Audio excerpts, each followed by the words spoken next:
Good afternoon. Good morning. How you doing this morning, Wrath? Yes, I'm just getting myself all sorts of set up here. I haven't streamed on YouTube before, so this is a new thing. If the sound is too loud, let me know. I know my microphone sucks because it's the webcam mic that's all of about 5 inches from my face. But hey, we're here to enjoy some time together, share our hobbies.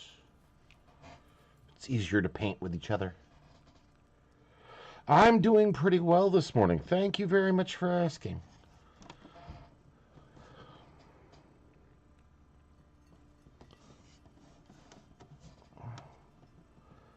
Happy New Year, by the way. I know that we've just crossed over the threshold to 2024. Let's hope that it's a better year than it was in 2023. I'm looking forward to the old world coming, so that'll be a lot of fun.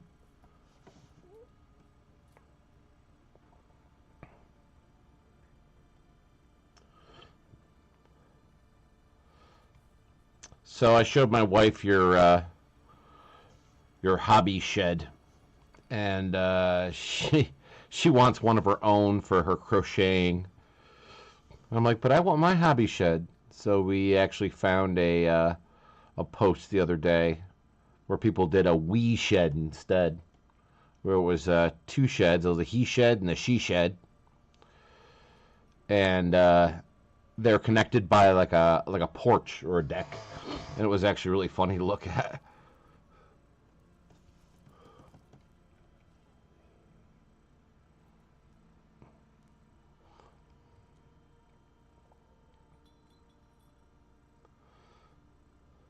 So I made a resolution this year that I was going to attempt to start vlogging a little bit more often and start recording what I been doing in my hobby.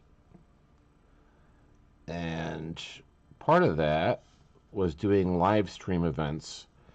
I saw, I don't remember who it was, but I saw a few other people doing hobby hangouts where they were just painting, just to paint.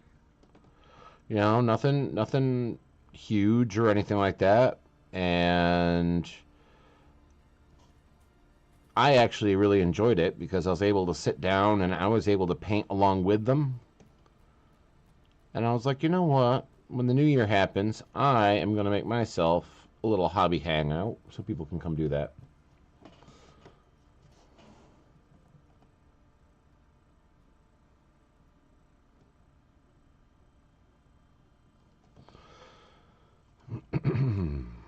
I definitely need to get better equipment, though. Right now, I'm kind of pulling everything together last minute. The best lighting I have in my house is inside my spray booth. So that's what I'm using for the lights and everything else.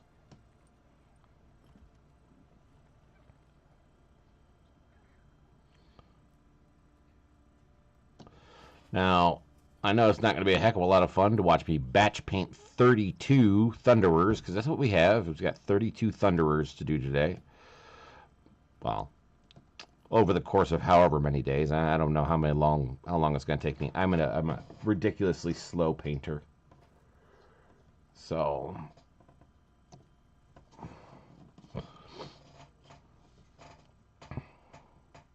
we got 32. And that will be all my Thunderers for my group. I'm not using any special brushes. I'm actually using the Army Painter Game Master starter brush on this. Oh, cool.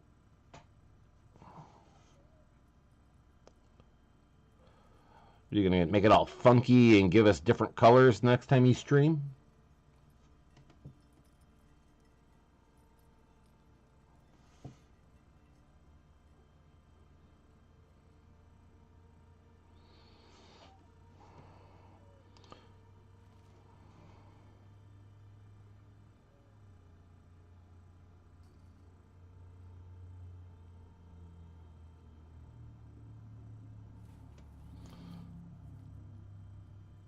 Oh, and you'll notice I did an absolutely horrible job at priming these, or underpainting these, as some people call it. I did a zenithal prime on these, and while I was doing it, my airbrush decided to act up on me.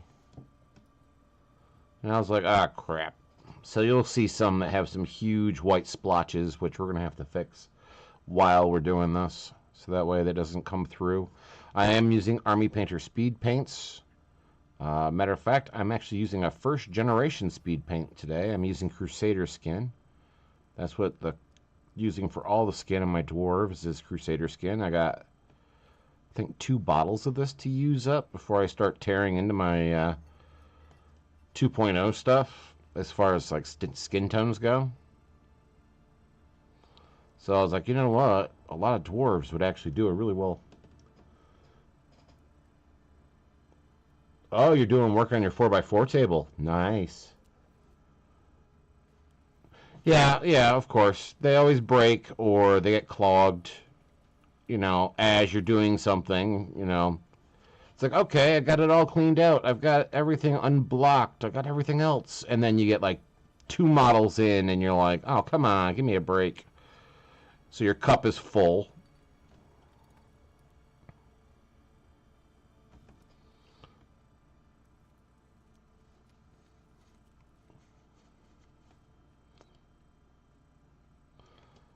Yeah, but for the most part, it didn't do a horrible job.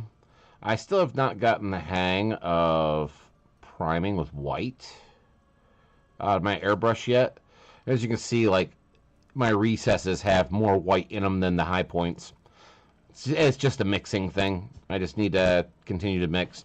Now, what you're going to find while we're doing this today, by the way, is we're going to be finding a little bits that I printed and still have the supports on them. So occasionally you're going to see me pull up the knife while we do this, because you really can't see them while they're gray or black. You can only see them after they've been zenithaled.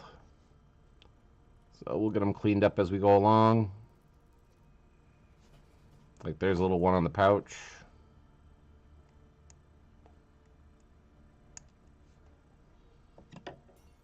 Yeah, nice waste of paint.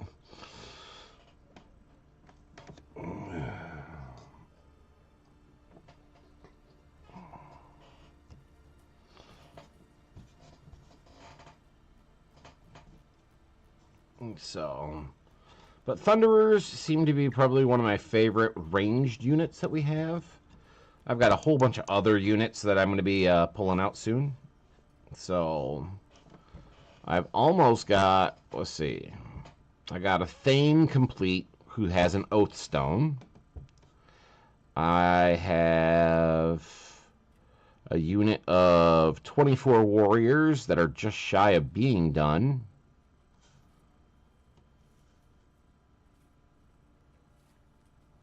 I have Slayers that I've started, a unit of 16 Slayers that I've started. I have a unit of 16, I think. Yeah, 16 Iron Breakers that I just started. Throw a couple of colors on them for color tests. But what I gotta do is I have to focus on getting these things done. Oh yeah, everybody misses supports. Always. See, like, for example, right there, look at that. It's a big splotch of white right there. So it's going to show through the undercoat. Now, I do a weird zenithal where I want to get the skin, like, to at least be the right color. So I give it a little bit of a squirt from underneath. Sometimes I get a little overzealous.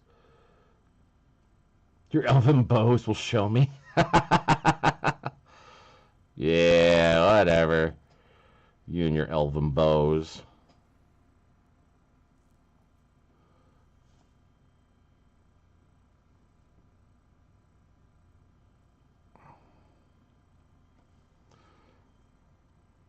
Don't forget, dwarves have cannons. Our black powder will definitely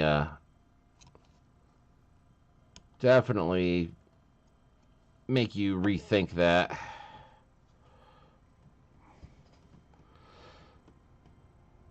thinking about finishing printing out some Tomb King proxies.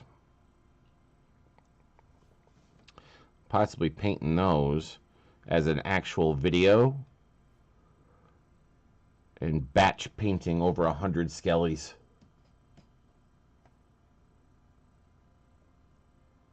You have more elves than dwarves at the moment? Oh, over in Stu's Discord. Oh, heck yeah, there's a heck of a lot more elves than there are dwarves. I think there's like 3 of us that have that are maining dwarves.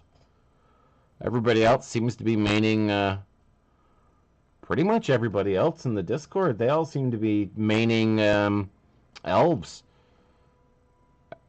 I think we had one person say something different. Then, of course, Stu, who has his Bretts and his TKs.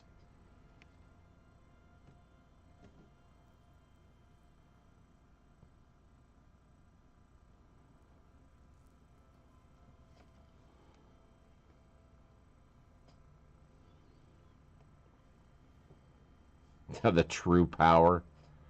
We'll see.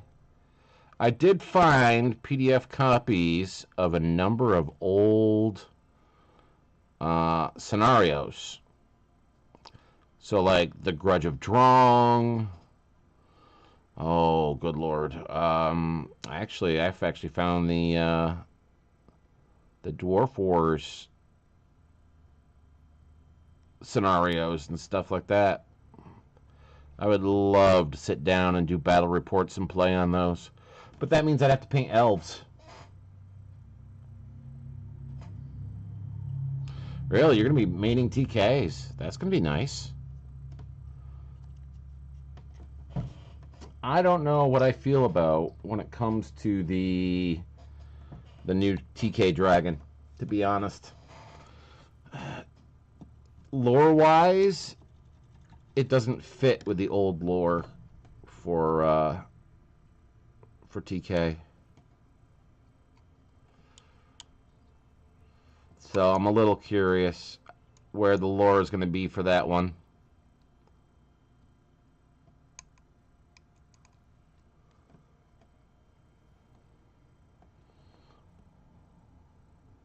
Yeah, I would love to have a tabletop simulator battle. That kind of defeats the purpose of painting all these sometimes. No, but I agree. I mean, building it as a croc. Oh, that's actually kind of a cool idea. Like a divine crocodile.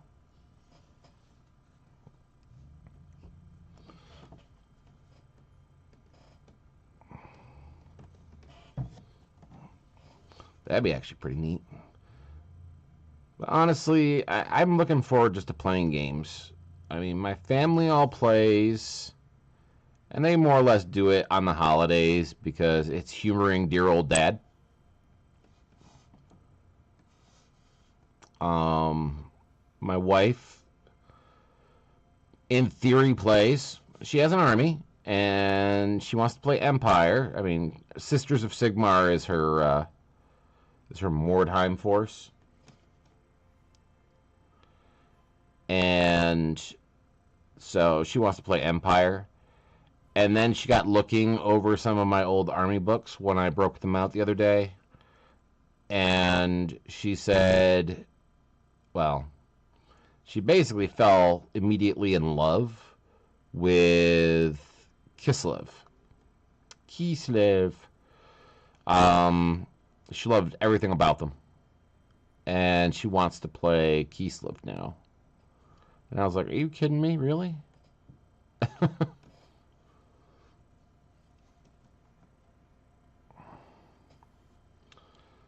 I do have a secondary force. I mean, it's really neat that we are able to have our allies back.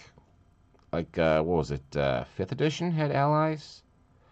So I do have a secondary force of Empire, basic Empire that I'm building to be an allied force to my dwarves. But we'll see what happens there. Yep, she's gonna be the Ice Queen. Oh, good Lord. She absolutely adores that Ice Queen. She saw that and went, oh my gosh, I want that. And it happens to be that I have the 3D models that could be proxies. Forgive me while I have my brush in my mouth. She has proxies available to her. And they remind me of kind of a combination of Narnia and Kislev. So, and the Ice Queen that comes from that set has this huge bear sleigh that she rides on. So, she absolutely adores it. I was like, all right, I'll get it printed out for you.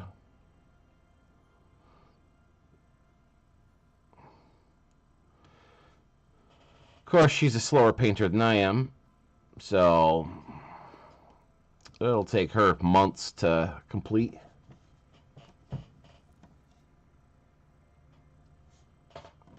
Okay. Yeah, I know. Batch painting is no fun. Thus why I'm doing it while I'm live streaming. Because batch painting sucks butt. You always run out of motivation whenever you're batch painting. Always. Because you're doing the same color over and over and over again. Got a hair stuck on the primer there. Still have a hair stuck on the primer, but it's less of one. You love batch painting? Please tell me that was sarcasm. 3 days on this unit of 20 skellies? Wow. Wow.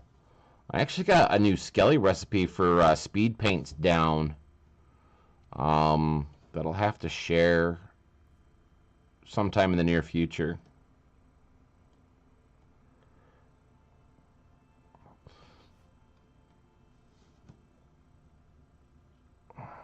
Oops, that was a big gloop I didn't want to have. Oh well. Let's work that in there.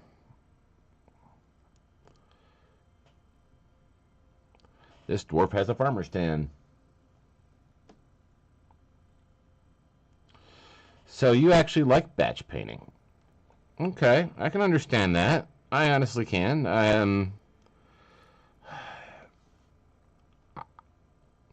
I guess, all right, I don't like starting the batch paint. I guess is probably the best way of putting it. I've only been batch painting for the last, like, 8 months. Because everything I have printed is, like, multiples of them. I am a tabletop gamer and a game master, as well as, you know, I like war games. I like, you know, everything else. But so I always end up being the guy who needs to have like 50 of a specific model because we're about ready to have an encounter. And nobody else has the models for me to borrow for the table. So therefore I've got to print them and paint them myself. So I do pretty much just these tabletop paint jobs. And so I end up batch painting a lot. Definitely not a favorite. And I've been having a mental block trying to get these guys done.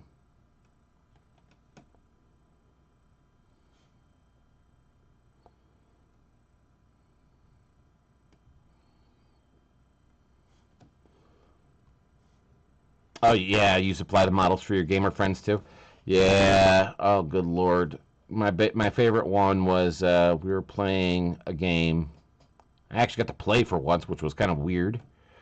But we were playing a game, and I was printing out minis for the game master, and everybody in the party, they all went on Hero Forge and created their own heroes and their own minis, and they're like, hey, Red, can you print these out for us? It's like, maybe you should have asked me that before you went and bought them.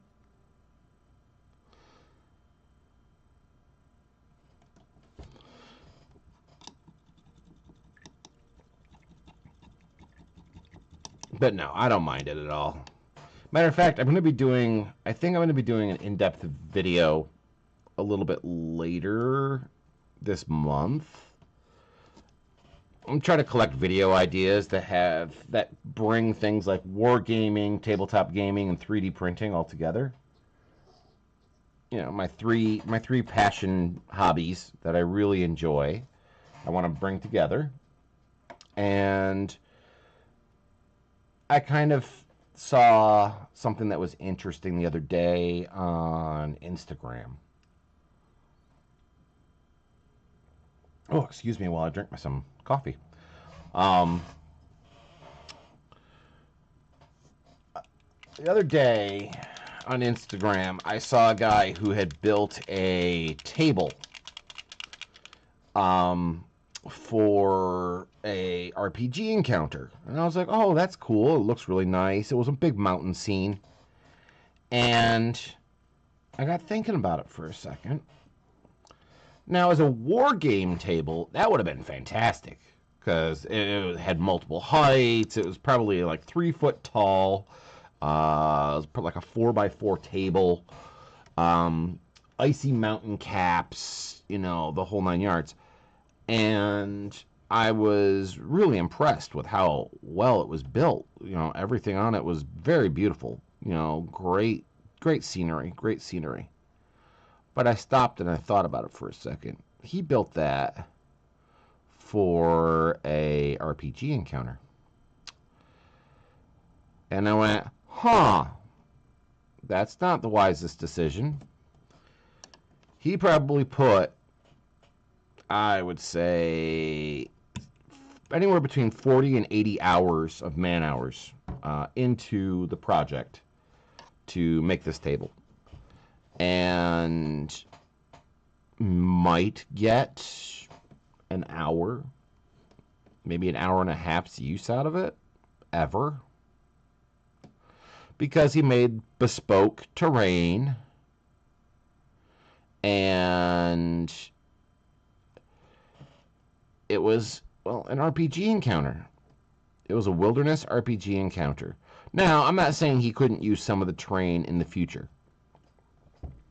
But the way he had things set up, there wasn't a lot of modularity to the terrain he'd created. And the board in and of itself was pretty much a static board.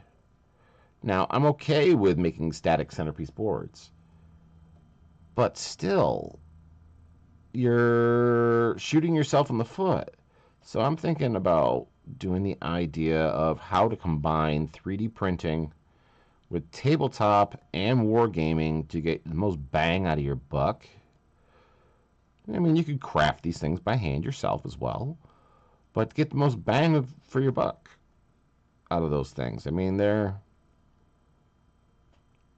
very niche. You know, each of those hobbies are very niche, but they do have a lot of overlap.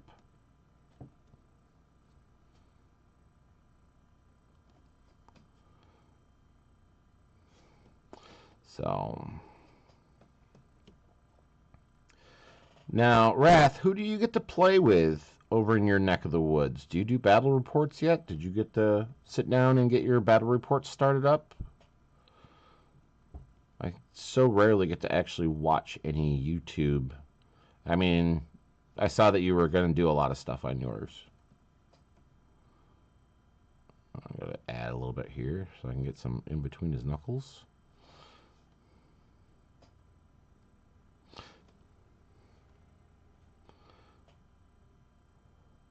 Only major problem I have with Army Painter speed paints or contrast paints from Citadel or Express Color from Vallejo or, you know, whomever. Dipping inks from, was it AK that does dipping inks? Or Pro Acryl? Your gamer pal doesn't really want to in a video. Oh, that sucks. That sucks. I know exactly how you feel. My gamer buddy next door, because believe it or not, my next door neighbor and his wife and his youngest son, they all play as well. Um, he's probably who I'm going to be doing battle reports with when I start doing my campaign. And he is just as much a dwarf nut as I am. And I have a feeling that I'm going to pull out this dwarf army that I have been painting and painting and painting and painting, and he's going to want to play the dwarves.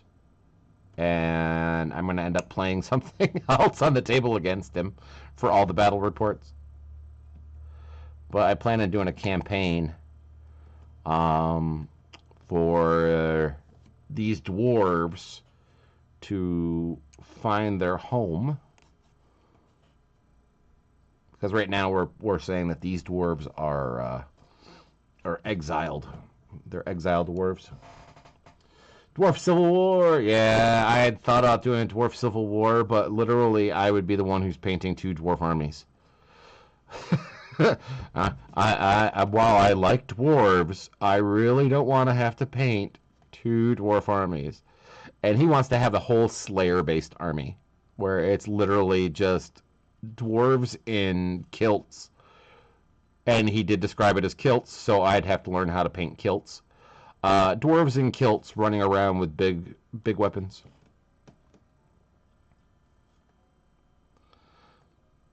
But yeah, we're going to be doing a campaign where these dwarves, we're saying,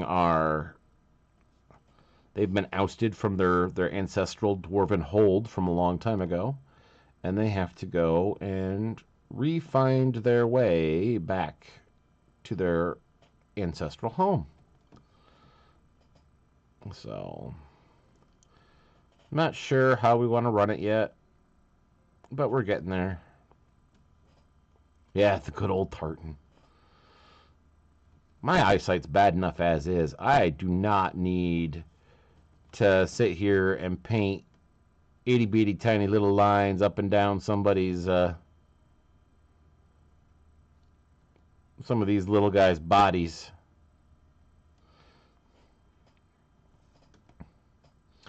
I mean, as you see, like this section down here on these dwarves, I could actually make those into tartans underneath like their armor and stuff like that. If I really wanted to, I could make those down there. That'd be a lot of fun. But, oh, good Lord, I don't think I'd be done with this army in a year.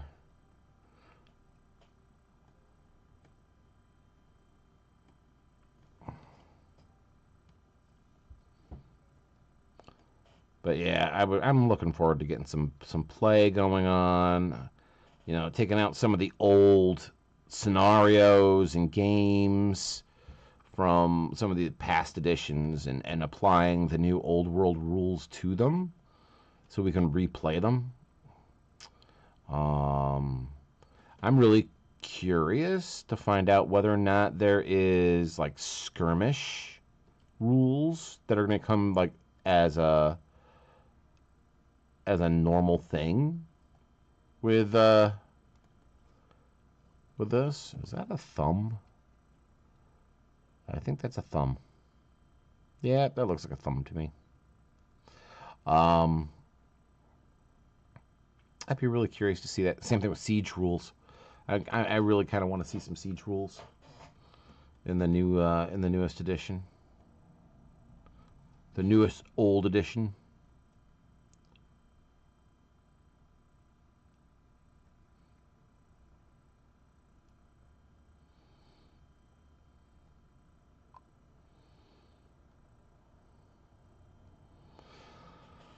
But these guys are going to be getting a new paint scheme. Well, they're getting the same basic paint scheme that many people have seen of my warriors. They're getting that nice royal blue main color, but they're trimmed depending on which of the two units it's going to be, because it's 2 units of 16.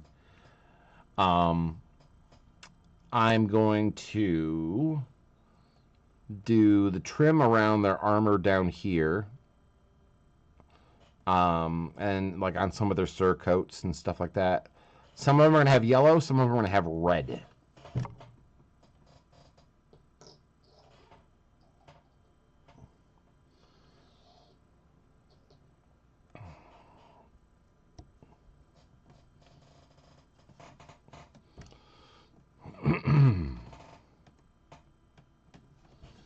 Yeah, sieges would be fun. Um, I mean, because I do so much printing of terrain objects, I I would really like to see some like major siege rules to go along with the old world.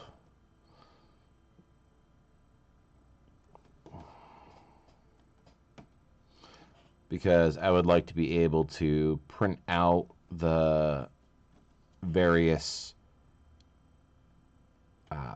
options, the optional walls and such, so like I could have like a ruined wall.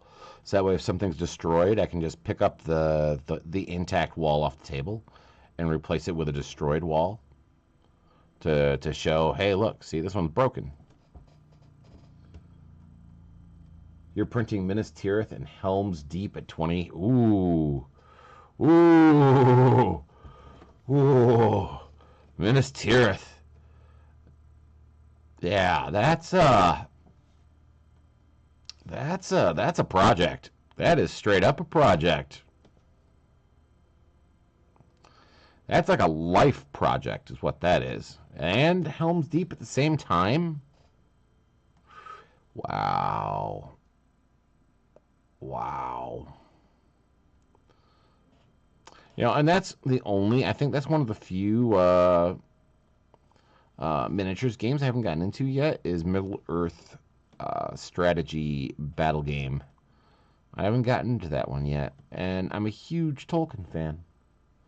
800 gallon, oh, 800 grams of PLA per wall section. Really?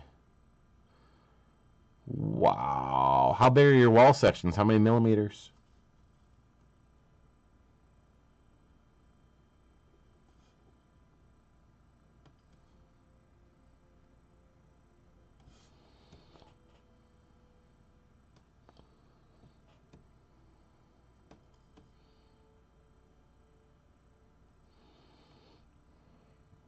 And by the by, I don't mind being a little sloppy on this paint job. Number one, I can touch things up a little bit if I need to with some white paint in between paint sessions. As I said, I'm a slow painter, so therefore it's not that big a deal. Things dry before I get back to the first one. And number two, these are rank and file guys. You're not going to notice if I've goofed up on a little bit of a paint job here or there.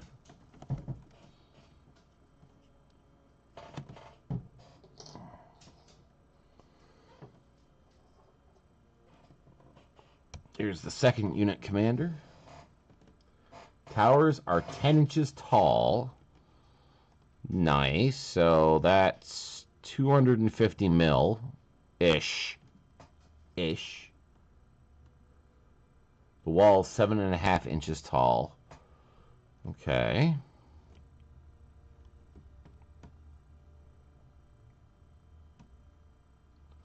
Are you printing these things out solid? Please tell me they're not solid.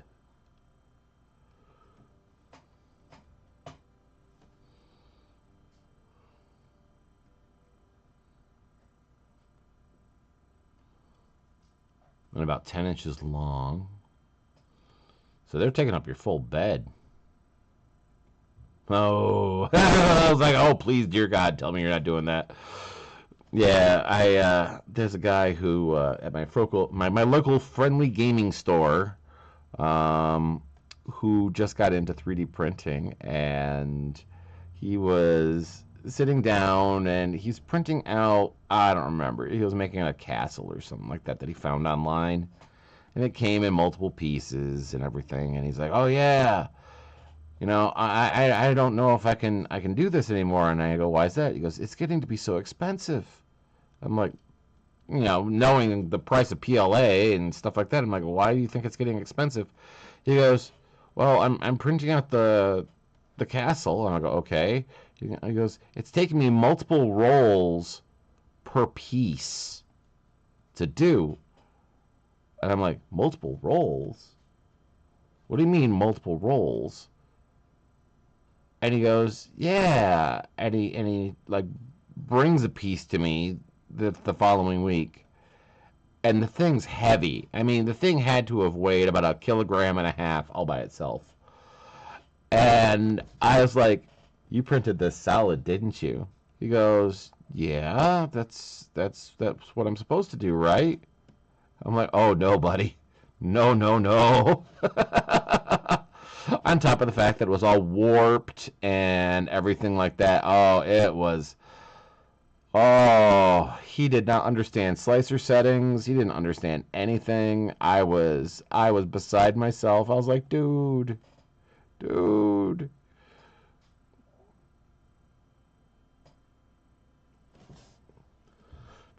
infill. Yeah, exactly. 5% infill. Yeah, so if you're pulling 800 grams on a 5% infill for something that size, that's a big old piece. That's a chunky bit of scenery right there. That is definitely a big one.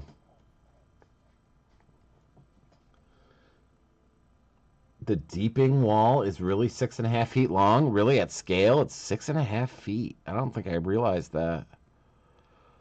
Good Lord.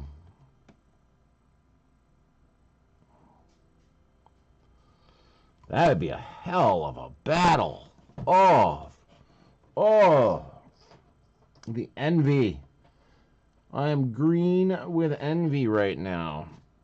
I'm not sure if you've noticed, but I have a magnet in the top of my holder, and magnets crappily glued into the bottoms of my minis. That way, it gives me opportunity to do that. Then I've got blue tack on the on here as well. The blue tack is there to offset any possible uneven foot to the mini.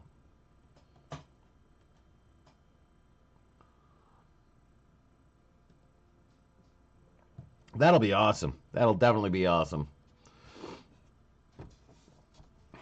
Which, by the way, speaking of Stu, I really appreciate Stu and his community.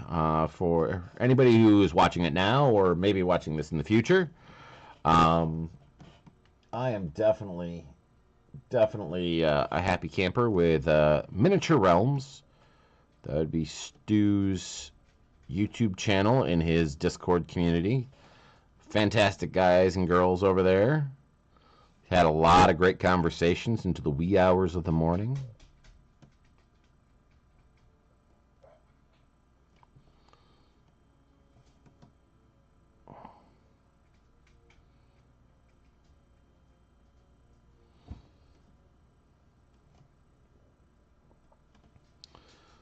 Oh. So, how were the holidays? Any other major holiday events happen for you this year?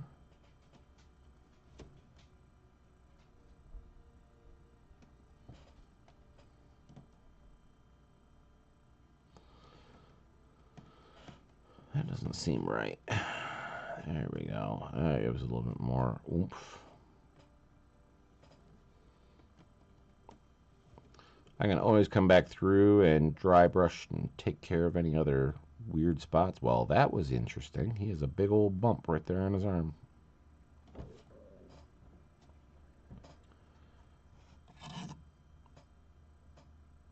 Yes, definitely. Stu has definitely helped me out too. He's not one of those YouTubers or hobbyists that sits there and tells you, "Oh, this is the only way something works." He actually uses techniques and stuff that are available to all of us. Oof. I think that was a bubble in my primer. Great.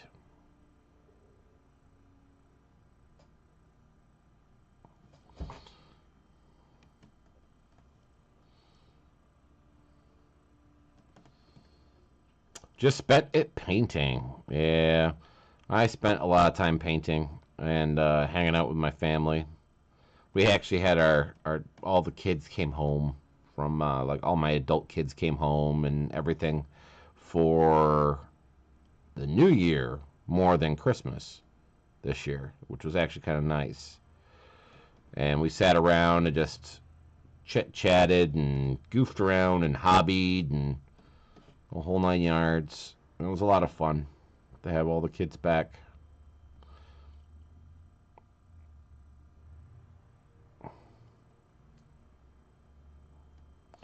Looking forward to one of these years having one of our kids saying, "Hey, look, Mom, Dad, we've got a baby." Looking forward to being a grandparent at this point.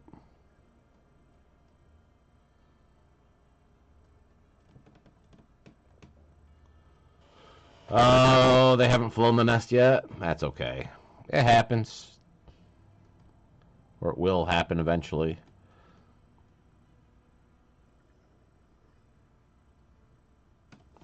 I don't like this. This one is not good.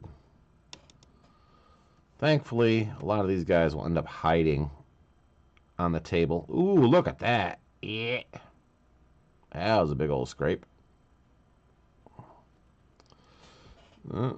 Let's see if we can fix that. I don't think I'm going to be able to. I'm going to have to fix that after the fact.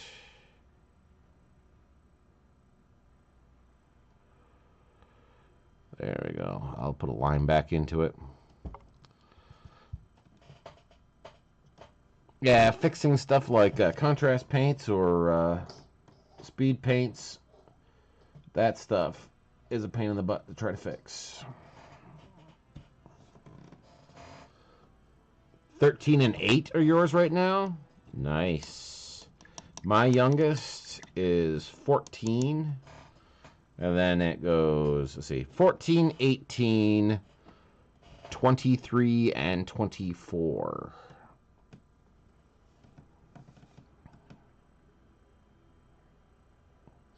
The older two are engaged. One is focusing on his career. The other one just bought a house. The 18-year-old has moved out and back in twice. You know how that goes. Yeah, they're a good spread.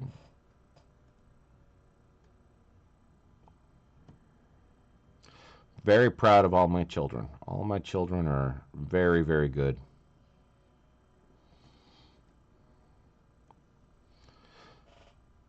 Sports and academics and everything else. Plus a lot of gaming. They're all goofy little nerds and geeks like the rest of us.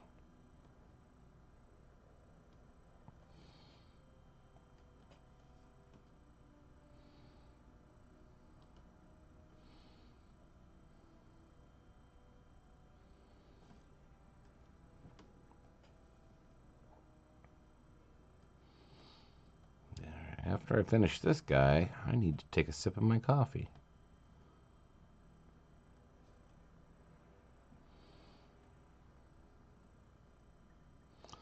So, one of my resolutions this year was to start streaming and start getting back out there. I have a lot of social anxiety. I don't like speaking in public, which is really kind of funny considering I'm a game master and you know, I play a lot of tabletop games and I go to tournaments and all the rest of that kind of stuff. But I really dislike to speak in public. I fake it till I make it kind of thing. So I was like, you know what? Getting back into streaming, because I used to stream on Twitch ages and ages ago. I used to play all sorts of games and stuff like that on Twitch. I decided, you know what? Let's go ahead and start trying to paint.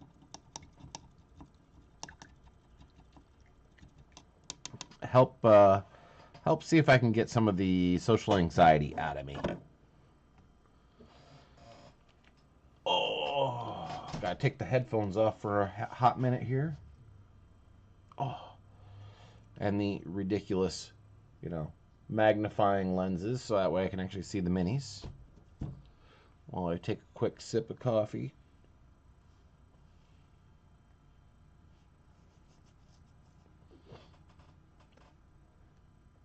Yeah, I have my office is entirely full of nothing but 3D prints. It looks like a bomb has gone off in here. I've got PLA, I've got ABS prints, I've got PETG, lots of different kinds of resin. I've got, your standard typical, easy resins. Then I've got like ABS like resins, which is actually what these are made out of. These all my dwarves are made out of ABS like resin.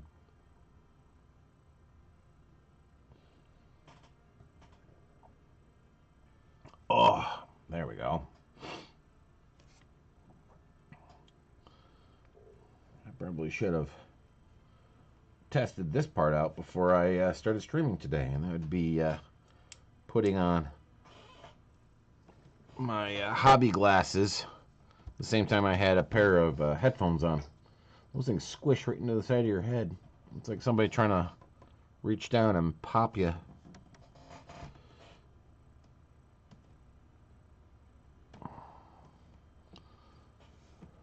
Alright, now I understand speed paints are here to help you paint. Okay. Are they beginner friendly? No. I would actually make the argument that things like these contrast paints, speed paints, that kind of stuff are not.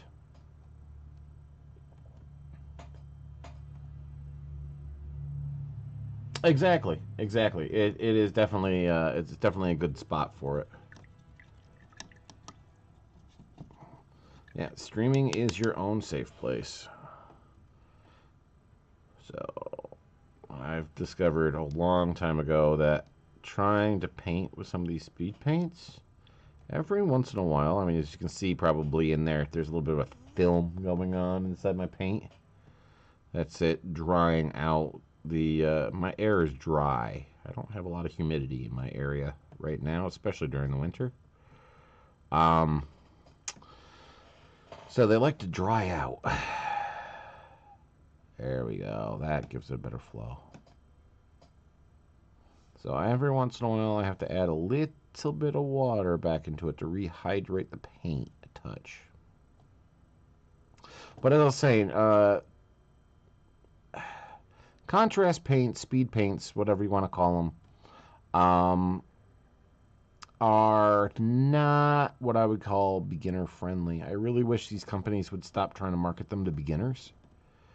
They are very much a very interesting product of their own. Yes, they're easy to use, but I would say contrast, speed paint, that kind of stuff. We got to come up with an actual name for these. How about we'll call them glaze paints? Because that's basically what they are. They're glazes. They're heavy glazes. These glaze paints are very, very accurate. You need to have some brush control to really, utilize them effectively without needing to go back through and correct things and everything like that. They act as a base and a wash all at the same time, and that's the way they should be treated. Yes, I do know they are supposed to be tri-toned, really, where it's like, your recesses and then your mid-tones and then your highlights. You're supposed to get that out of them. I don't really see that in a lot of them. There. But they really shouldn't be. Whereabouts in the States? Oh, I'm up in the northeast of the U.S. I'm in the great snowy northeast.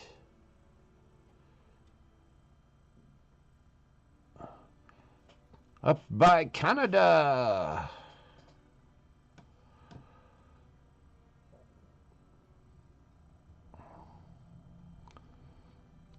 Although I've been all around, almost all the states. I've been to almost all the states. I think I've only missed like 2 or 3.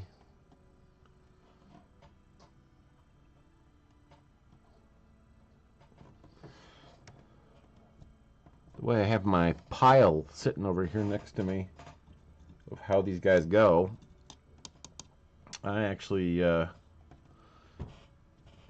surprised, but I had put the guy who is the worst primed. He's actually in the last spot, so I might reach behind there to grab a hold of him in a minute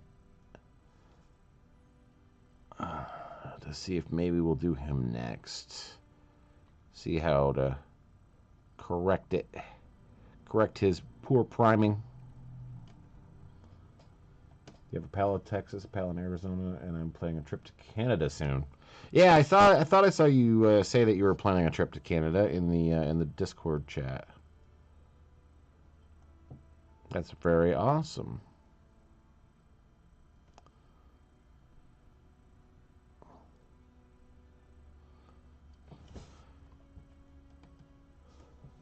Some point in time this year, it's on my bucket list for this year,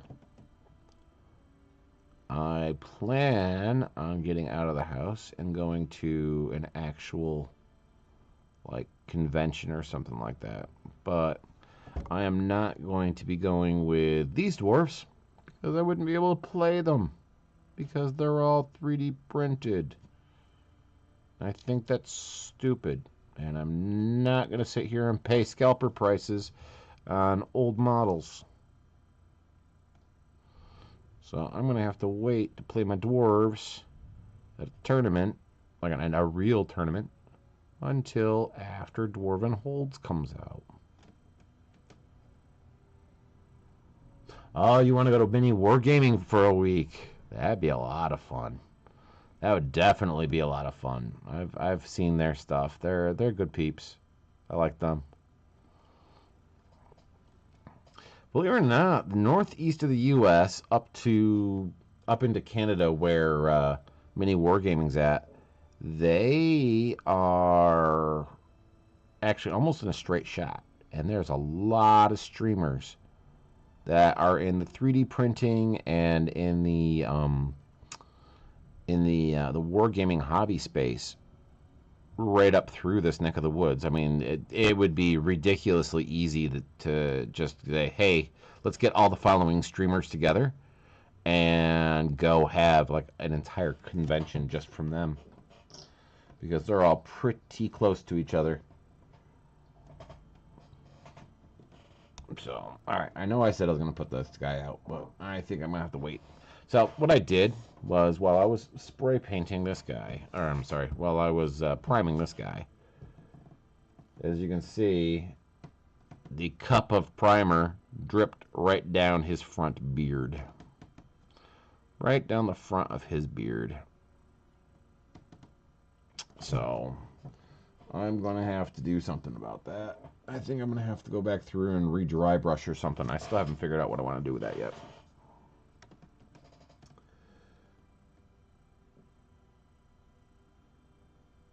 Yeah, other than GW stores, no. Yeah, you can't. Like, the closest GW store that I have to my home, so, is over 100 miles in any direction. You know, my area is really devoid of huge venues for miniature wargaming. We're big on Magic the Gathering, Pokemon, that kind of stuff. But as far as wargaming goes, not so much. The few conventions that we have around this area don't really have wargaming as a part of them. There's a lot of card games, but they don't have wargaming. And to be perfectly honest, I don't think anybody in our area, if they saw a 3D printed army show up at a convention, I don't think they'd even know that it was a 3D printed army.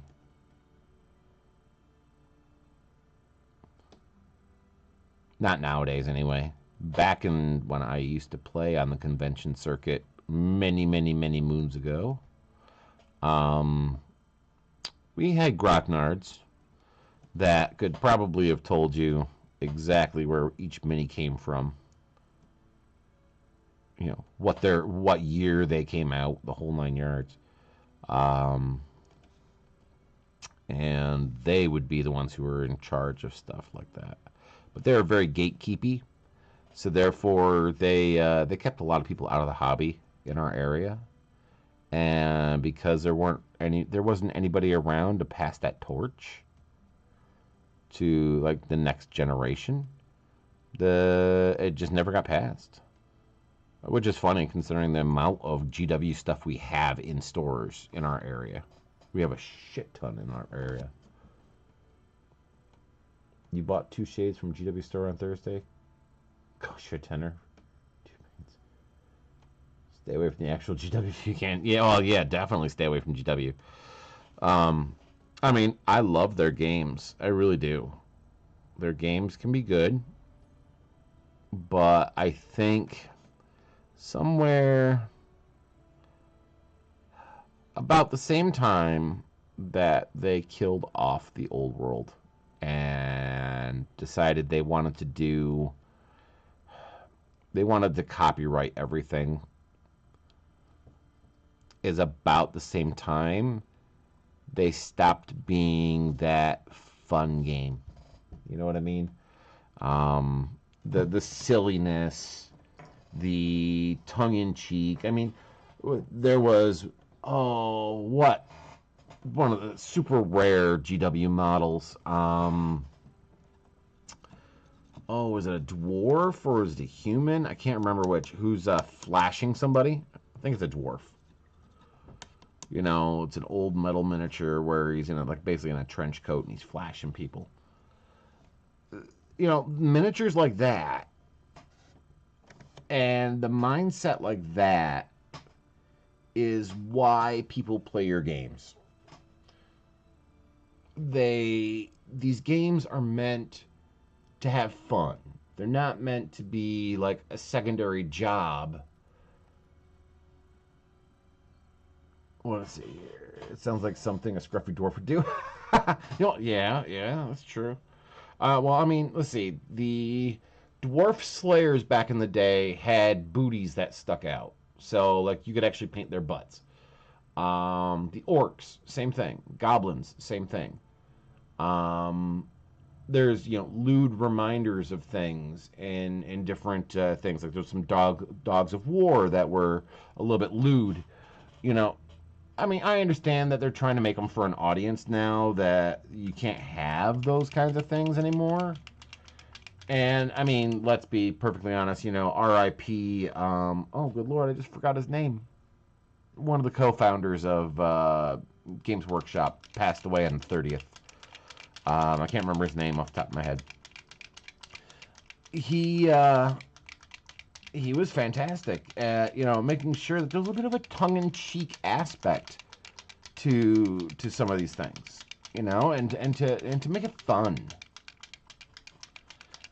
And anymore, like, I mean, I've got some of the Age of Sigmar models. My family bought me a subscription to Stormbringer magazine, which ends up giving you like a whole crap ton of Age of Sigmar miniatures and terrain, paints, brushes, tools, you name it. It gives you like a whole bunch of Citadel product. And here, let me grab one of those minis real quick. They're not all that far away. Okay, so we got our Gut Ripper boss, which is the new Oryx. There we go. That's the Gut Ripper boss. I haven't painted him up or even primed him or anything yet. It's a push fit model. Yeah, Witch Elf, for instance. Yeah, there you go, yeah. But, I mean, look at all the stabby bits on him. People are like, oh, these are so much better than 3D printed models. Well, first of all, look at the base size on that. There is at least a millimeter's difference between the two bases. Um, this is an Oruk because they wanted to, you know, make sure that there was a copyright on Orc, but they couldn't copyright Orc, O-R-C. So they started spelling Orc, O-R-K. And that wasn't good enough because that's an old English spelling. So therefore, let's go ahead and we'll call them Oruks, and we will take away what they look like and make them into these swamp, weird orc things. I'm not a big fan of these orcs, these Oruks. I don't like them. Now, I do like Gloomspite Gits, just because they're basically night goblins. You know, they're modern night goblins. I'm okay with those. Yeah, definitely. There is way too much stuff. These things are way too damn busy. I mean, okay, so this shield is supposed to be red. The teeth are supposed to be silver. The eyes are supposed to be bronze. These little plates up here are silver and bronze. We've got little sticky outy bits. Plus, these are supposed to be turquoise. And he's standing on top of basically half a miniature that you got to paint an entirely different way, plus the base. And that's just the shield and what he's standing on. I mean, it's a ridiculous amount of stuff to paint for something like this. This is just crazy. On top of the fact the scale doesn't work either. Like, he's a boss character versus this little guy. I really want to get my hands on the Gloomspite Gits part that's coming up in this. Because then that will be a little bit more of a on a scale of 1-to-1 versus my dwarves. And one of the things they have in the Harbinger set, which is I think probably damn near worth the subscription price period, is they've got an Ale Guzzler Gargant that you get as a kit in one of the issues of the magazine, or two of the issues actually. I think he's spread over 2 issues. So that's huge. A full-on giant is one of your models that you get.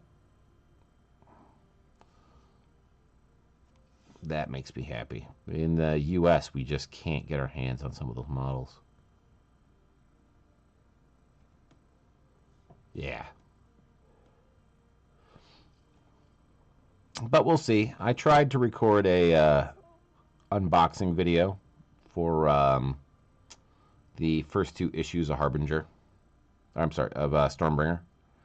And I couldn't. I did it. It looked stupid. It looked rushed. That was the difference between live streaming and planning a video, is apparently having a script, which I did not go into, and you can only unbox things once. And yeah, nice thing is you can take multiple takes. I like that idea, but you can only unbox something once.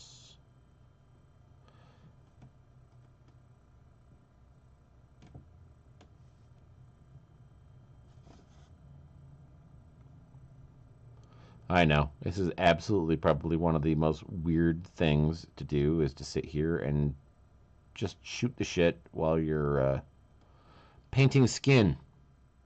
Lots and lots and lots of skin. I mean, I think I've been painting skin now for over an hour, and I've got 2, 4, 6, 8, 10, 11 more to go after this guy. I haven't even gotten to the colors yet. I'm just doing skin.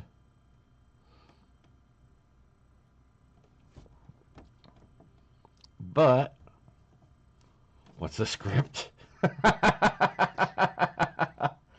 Yeah, that's true. What is a script? By the way, if anybody wants to know what these are the Sons of Emir models by Highlands Miniatures. Probably, I would have to say that these are the best dwarf proxy models for dwarves for the upcoming old world, which is actually not that far off. We got pre-orders going on for the old world starting January 6th, and it should be hitting shelves on January 20th. You're still painting rusty spear points? Yeah, those rusty spear points. I mean, they look really, really good. I just love the way you had phrased the, is it worth it to make them? And I was just like, well, do you think it's worth it? And do you like them? Because screw whatever anybody else thinks. Which I had to actually do that to my hobby. That, believe it or not, that's actually a really hard thing to do. I didn't realize how hard it was going to be to say something like that. In the hobby, there are people who are fantastic. They're fantastic painters. They know what they're doing. They're, many of them are commission painters and stuff like that. But there's got to be a happy medium between those who are fantastic painters and who are into this hobby for the painting aspect of it, and the tabletop hobbyists, because there's a fairly large amount of people who play or who are into this hobby only to play the game. They don't want to paint, they want to play. There's got to be a happy medium in there somewhere where you don't sit down and try to paint things like super fast and crappy, which there's a fairly large number of people who do a slap chop method, which I think slap chop method, by the way, in and of itself is not a bad method.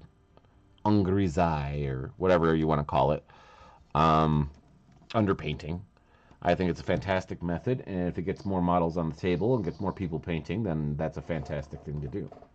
However, I really wish that people would take their time on the underpainting. The guy's a genius on brush and bolt gun. I'll definitely take a look at that. I think I actually have him on my playlist somewhere. I think I have seen some stuff from him. I'll take a look, though. I'll take another look. Thank you.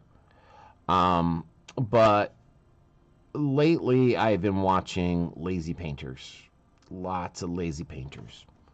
Now, there are people who can use the slap chop method really, really well. I think the best person to actually take a look at the slap chop painting technique is actually the Artist Opus channel.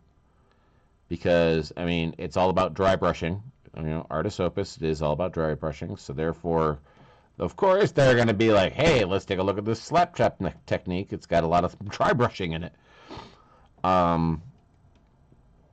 And they bring it to, like, the, highest quality you can probably get. Using, easy techniques that anybody could do. They just are a lot more skilled at it and a lot more practiced at it than many of us are. But for the most part, people who are utilizing the slap chop method are doing so in a really screwy way or in a lazy way. And if that's the way you want to paint your minis, by all means, go ahead and paint your minis. But that's not the way I want to paint mine. It's one of the reasons that I was attracted to Stu's channel. To Miniature Realms. He has things that are really approachable and great ways of doing stuff. Brent from Goobertown Hobbies, there's another one. He has been really approachable, and he's gone through the whole slap chop technique. Juan Hidalgo, another good one. Let me see. Marco Versoni, another good one. They do all sorts of beautiful painting, really beautiful paintings, and I'm really happy with them. Debs and Dice, another great one. They do a lot more terrain than they do. There we go. They do a lot more terrain than they do actually like miniature painting or anything like that on that channel. But at the same time, they have a style, which is really cool. Leif from Devs and Dice. He's actually rekindled my passion for Mordheim. I've been really, really impressed with his stuff. He makes me want to play Mordheim again. There's a lot of these guys who make me want to play some of these older games that I haven't played in years and years and years and years.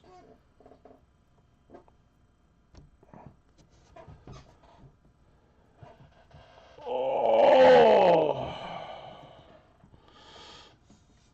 Posture, posture, posture. Remember, have good posture while painting. You'll hurt yourself if you don't. I would love to have a little stinger button that I could sit down and hit. So that way when I say stuff like that, the little more you know rainbow pops up across the screen.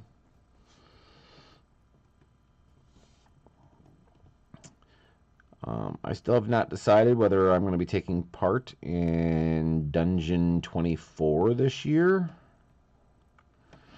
I've thought about it. I know, I'm a little behind. I'd be 2 days behind already if I started it.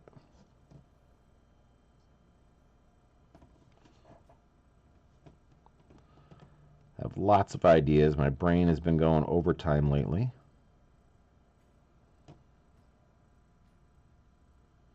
So I'm trying to focus on getting projects completed. So the first project to complete is going to be my dwarves here. We are getting them done. My goal is a total of 5,000 points, and that's before magic items.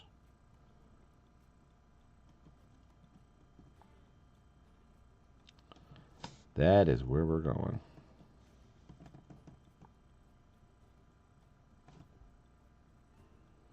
Whew. But I think I need more coffee.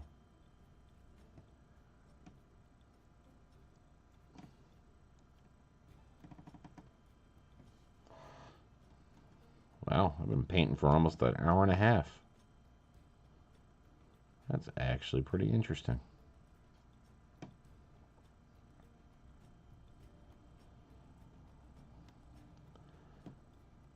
It's a lot of skin to paint.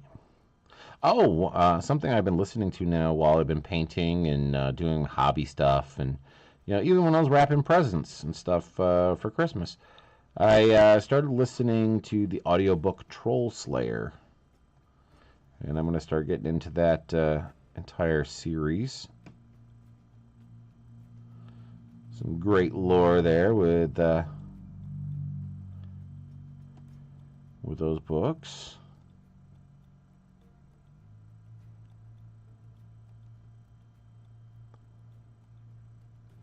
There we go.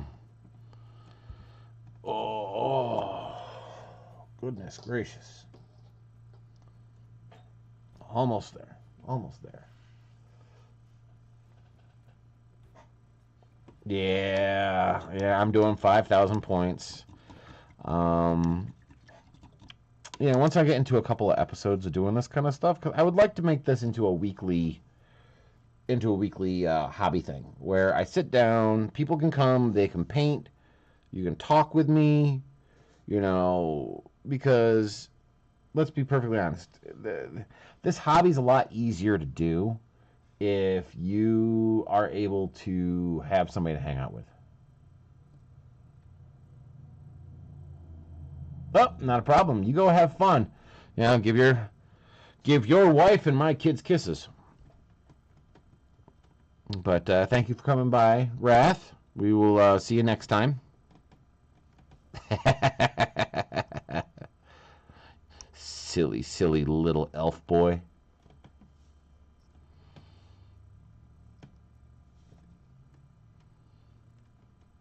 You too. That's all right. I don't think I'm going to be going for too terribly much longer myself. As I said, I've been going on for about an hour and a half.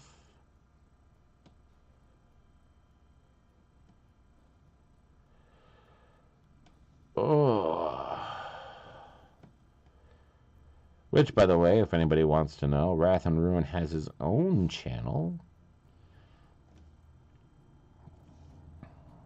There's a great little shed that he had built for his hobby.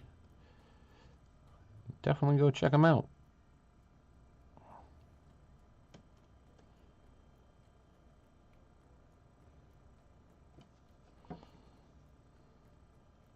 And if you haven't done so already, I would say pop over and like, share, subscribe to Miniature Realms. Stu from Miniature Realms is the catalyst for many of the people who you'll see in this chat. He runs a fantastic community on Discord, as well as his own YouTube channel where he makes tutorials on how to paint, specifically historical figures and figures for the upcoming Warhammer, the Old World. Two great places, or two great games to do. He's got so many tutorials on there, and it's really approachable, especially for somebody who's older that's looking for something around, you know, tabletop plus quality, without making it ridiculous. You know, he uses basic techniques, basic tools that pretty much are in everybody's modern toolbox now. So, you know, washes, glazes, you know, base layering, etc., etc. And he doesn't treat you like an idiot because you want to do certain things. And definitely a much more approachable version of a lot of people. Also, as I was saying before, Brent from Goobertown Hobbies, another really approachable person who does tutorials and experiments with paint. Great people, both of them. You'll take my beard? Yeah, right. Alrighty. So, I still have quite a few more dwarves to get through. I have been streaming for just over an hour and a half, I believe. So what I'm going to do is I think that for my first stream to YouTube, I've never streamed to YouTube before, I think this is going to be the end of today's stream. I would like to thank everybody for coming by. Please like, share, subscribe. I will eventually get everything down pat as far as how to do this streaming thing. And once I get a little bit better at doing the streaming thing, maybe I'll start putting out videos for things like Dungeon 24, doing tabletop and wargame reviews, possibly do some terrain tutorials. You know, I'm just a everyday schmuck who likes to play these games. And I like to 3D print.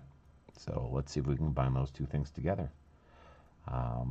But for myself and everybody here at Red Barn Games, I'm Red, and I'd like to thank you all for coming by. Be sure to like, share, subscribe, and we will see you all next time. Bye-bye.